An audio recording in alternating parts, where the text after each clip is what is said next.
रोहित माथावड़ा के चुमा तोरा लोल तो Presented by SK Music.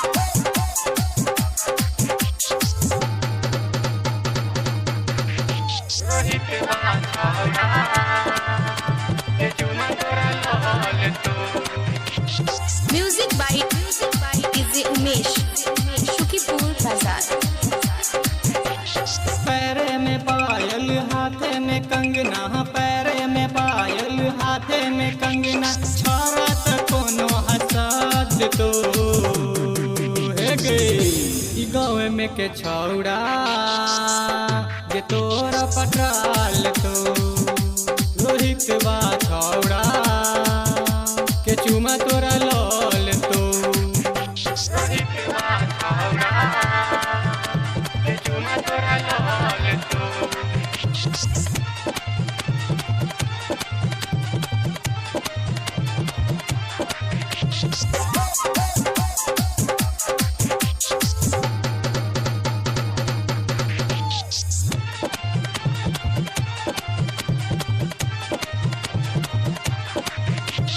Music by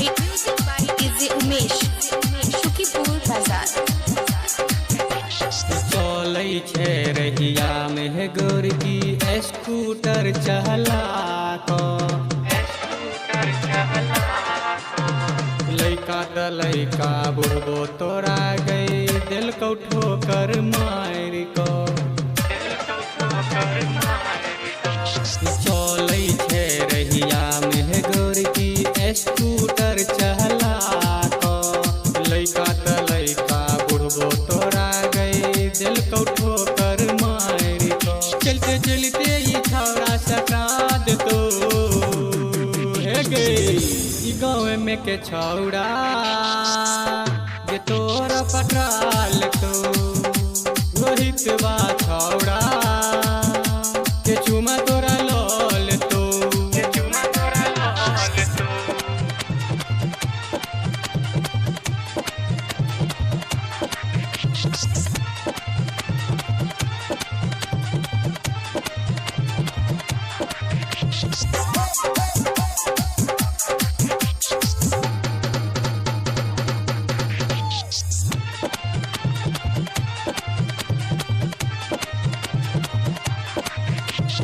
Music by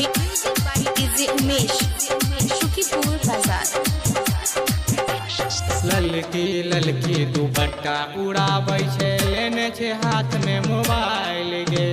लेने से हाथ में मोबाइल के रामेक वाले भैया सा मामला केने छे छौड़ी सेट गे केने से चूड़ी से गे मधुबनी में तो हर छौड़ी चलै छौ रंगदारी बबुआ दिया लिख डांग छौड़ी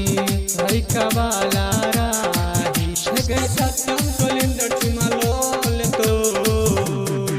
हे गई ई गाँव में के छौड़ा जे तोरा पटराल तो रोहित बा छौड़ा के चुमा तोरा लोल तो पैरे में पायल हाथे में कंगना, पैरे में पायल हाथे में कंगना, छोरा त कोनो हसाद तो हे गे ई गाँव में के छौड़ा जे तोरा पटराल तो रोहित बा